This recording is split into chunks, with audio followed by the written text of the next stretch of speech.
Imagine a game of chess. But don't just think about the pieces moving around. Think deeper about the underlying structures and how sometimes what really looks like a weakness, something you'd want to avoid, can actually be, well, a hidden strength, a kind of dynamic powerhouse just waiting. It's a real paradox, isn't it? And, Yeah. it's not just chess where you see things like this. That paradox is absolutely key. That push and pull, liability versus potential. It's right at the heart of what we're digging into today. Our deep dive is all about one of the most fascinating elements in chess, the isolated queen's pawn. You often hear it called the IQP or sometimes the Asalani, and we'll also touch on its close relatives, the hanging pawns. Our mission really is to unpack this dual nature. How can it be a static weakness and a dynamic strength, at the same time?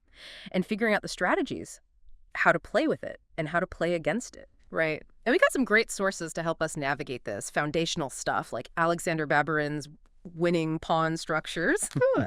Also, strategic guides like Chess Strategy for Kids by Thomas Enquist, which is surprisingly deep, by the way, and analyses from places like chess.com, Pawn Break. Plus, we even looked at some discussions over on the Church's community on Reddit. It's good to get that player perspective, too. Okay, let's jump in. So this isolated queen's pawn, the Isolani, what exactly are we looking at on the board? What makes it so, well, unique? Good question. So basically, an isolated queen's pawn is a d-pawn. Simple enough, but it stands completely alone. What that means is it has 0 friendly pawns right next to it on the c-file or the e-file to help protect it. So unlike other pawns, it can't lean on another pawn for support. It's not part of a chain. It's just out there. An island. An island. Okay. And this is where it gets tricky, right? Because normally, isolated sounds bad in chess. Weak. But then you see top players actively choosing positions with it, even winning with it. How does that work? That contradiction seems huge. I mean, historically, people couldn't even agree on it, could they? Oh, absolutely not. It's an old debate, really. Wilhelm Steinitz, the first world champion, he studied it systematically, and he generally saw it as a long-term problem, a liability. But then you get someone like Siegbert Trosch, a real pioneer of strategy. He thought it was a clear advantage. He called it a starting point for a very strong attack. He was so convinced he'd sometimes even take on an IQP as black, which takes guts. And what's really interesting is, even now in modern chess, still no single answer. It really is both at the same time, like the source says. It totally depends on how well you play it or play against it. There's actually this fascinating observation. When 2 weaker players have an IQP game, the side without the Isolani often wins, but put 2 strong players in the same position. The side of the IQP frequently comes out on top. Wow. Okay, so that suggests it takes real skill to use properly. It's not just a passive feature. Let's break down the problem child side first then. What makes it a static weakness? Why is it inherently vulnerable? Well, the main thing is because it's isolated, it needs constant babysitting, protection. It always requires pieces to defend it. And those pieces, well, they could be doing other things, right? Attacking, controlling other squares so they get tied down. And here's a key point. As pieces get traded off the board, as the game simplifies, that IQP becomes even more vulnerable because there are just fewer pieces left to defend it. Okay, so that's the first big takeaway if you're facing one. It needs defense. Yeah. So you want to force your opponent to commit pieces just to hold on to it. And I guess that square right in front of it, that must be a prime piece of real estate. Oh, absolutely critical. That square right in front. So d5 if white has the IQP on d4, or d4 if black has it on d5, that square is naturally weak. Yeah. There are no adjacent pawns to kick an enemy piece out, so it becomes this perfect, secure outpost. Stick a knight there. That's often a huge positional plus for the side fighting against the IQP. Yeah. Major headache for the owner. Right, makes sense. So that's the static liability, the downside, pretty clear. But then the powerhouse side, how does this same pawn suddenly become this engine for attack? Where does that dynamic potential come from? Yeah, you shouldn't just see it as a pawn. Think of it more like a springboard. Its position, being isolated, actually carves out space and opens lines. For instance, it gives its owner a definite space advantage in the center. And it controls important squares like c5 and e5. Those squares can become amazing outposts for your pieces, especially, say, a knight landing on e5, eyeing the opponent's king. And because there are no pawns next to it, the c-file and the e-file often become open highways for your rooks. Diagonals open up for bishops too. It just leads to really active piece play. And all that dynamic activity, it often translates directly into strong attacking chances, very often aimed right at the king's side. It's like it stores up energy somehow. Exactly. You often hear strategists talk about the potential energy of the d4, d5 push, or d5, d6 for black. That's when you advance the pawn. The idea is you might get it traded off, boom, The weakness vanishes. But just as importantly, it blows the position open. Your active rooks, your bishops, they suddenly have even more scope, especially if you're ahead in development. So yeah, dynamic strength, space, key squares, open lines, attack potential, and that breakthrough option. Okay, so if you have the IQP, you're the attacker. What's the mindset? Are you racing against time? Pretty much. The core philosophy is be active, seek dynamic play, attack. You need to cash in on those short-term advantages of space, the piece activity, before the long-term static weaknesses start to matter more. It's like a ticking clock, yeah. And the main plan. Usually it's a kingside attack. Like we said, use that knight outpost on e5, get the bishop involved, bring the queen over. And that d4, d5 push you mentioned, that sounds like a critical moment, the point where you try to unleash everything. It's often the critical strategic goal, yeah. Push the pawn, trade it if possible, eliminate the weakness. But crucially, rip open those lines for your better-placed pieces. It can be the climax of the attack. And another key thing for the IQP side, generally, you want to avoid trading pieces, especially minor pieces. There's a rule of thumb one source mentions. If there are 4 pairs of minors present, IQP is better, 3 is even, 1 or 2 is better without. Interesting. So keep the complexity high. Exactly. Keep those attacking units on the board. Trading simplifies things, and simplification usually helps the defender who's targeting that static weakness. Makes sense. That's a really proactive approach. Can you think of a game that really shows this aggressive potential? Oh, definitely. A classic example is Kramnik versus Hubner from back in 2000. Kramnik had the white side of an IQP structure, got what the analysis called a nice attacking position. He built up this powerful battery with his bishop and queen pointing at the king, and won in just 14 moves. Wow, 14 moves. Yeah, it just shows how quickly things can escalate when the IQP side gets their attack rolling.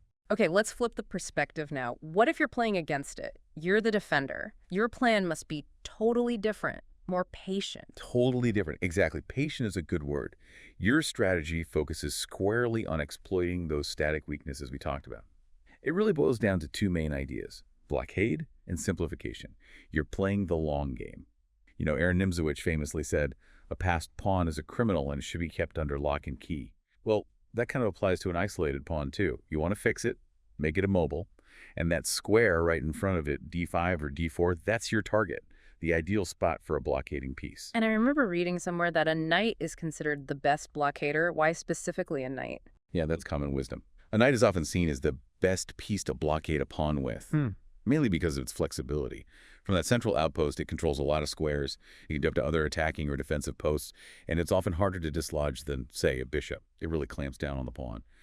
And the second big idea for the defender, exchange pieces, especially minor pieces, knights and bishops. Every trade dampens the opponent's attacking potential. It slowly, incrementally shifts the balance towards the IQP's static weakness. The dream scenario, often, is to reach an endgame. Because in an endgame, that isolated pawn is usually just a clear, often decisive weakness. You also just want to keep pressure on the pawn itself. Attack it. Yeah. Force the opponent to tie up pieces just defending it. So you're making that problem child demand more and more attention, draining their resources, it sounds. Maybe a bit boring, as one source put it, but super effective if done right. Boring, but winning is good.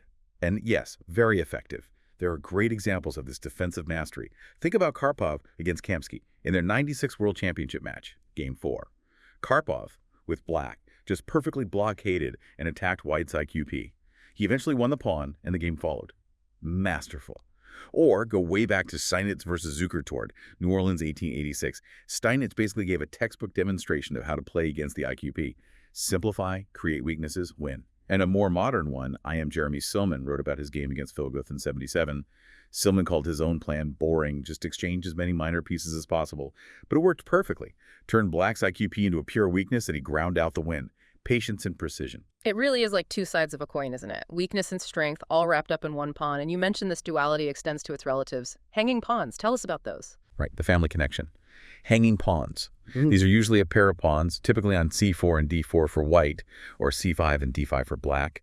And the key is, like the IQP, they lack support from pawns on the files next to them. so no B pawn or E pawn helping out.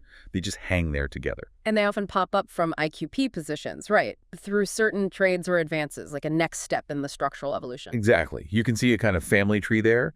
A position might start with an IQP and then after some moves morph into hanging pawns. And yes, they absolutely share that same paradoxical nature. They could be really strong, controlling space, threatening to advance aggressively, like a phalanx moving forward. Yeah. But they can also be a big liability, especially in an endgame. They can become targets, fixed, blockaded, just like the IQP.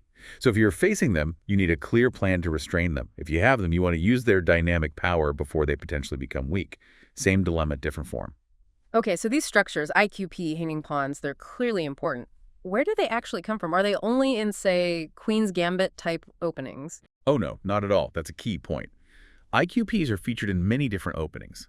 They're not just Queen's pawn opening territory. You can definitely get them from King's pawn openings too, depending on how the pawns get exchanged in the center. For white getting an IQP on d4, you see it in lines of the Queen's Gambit declined, like the classical variation, also the Nimzo-Indian, the Gligoric system, Queen's Gambit accepted, again the classical lines, even the Sicilian Alapin or the Caro-Kann Panov attack, lots of places. And for black, getting an IQP on d5. The Tarrasch defense is famous for it, both in the Queen's Gambit version and the French defense version. Also some lines of the Nimzo-Indian, like the Noah variation. So choosing to play these specific openings, you're basically saying, okay, I'm ready to play this kind of double-edged position. It's an intentional strategic choice. Absolutely. You're signing up for that complexity, that dynamic tension right from the get-go. And, this really brings us to a much bigger idea. Beyond just this one pawn structure, it's about the power of structure in general. As one source puts it, pawn structure almost always dictates the general play. All structure. It's like the blueprint for the whole game. It tells you whether you should play fast or slow, which pieces are going to be good or bad, where the key imbalances are. If you ignore structure, well, it's like playing blind, really. And that's why digging into something like the IQP is so valuable. It forces you to grapple with these deep strategic concepts. Understanding these positions, it will develop you as a chess player, as the material suggests. It really sharpens your ability to navigate the jungle that is chess middle games. Yeah. You have to constantly weigh static versus dynamic, long-term versus short-term. It's fantastic training for strategic thinking. It really is. And it makes you wonder, doesn't it, for you listening right now? Can you maybe identify areas in your own life, maybe at work or with personal challenges, things that look like a clear weakness or liability, but maybe, just maybe, with a different perspective, a different plan? Could you leverage some hidden dynamic potential there? Could that apparent weakness actually be transformed into an advantage or even a powerhouse? It's a great thought. Ultimately, the IQP and hanging pawns are just incredibly powerful illustrations of this duality, how one thing can be both weak and strong. And mastering that paradox, understanding when to lean into the weakness and when to unleash the strength, that's not just key to chess, is it? Not at all. So maybe the final thought to ponder is this. How many isolated pawns are there in your own life? Those challenges or maybe perceived shortcomings that feel isolated, vulnerable, are you maybe blockading them instinctively, when perhaps you should be thinking about how to advance them? Or maybe the reverse. What assumptions about weakness and strength might you need to rethink to find new ways forward?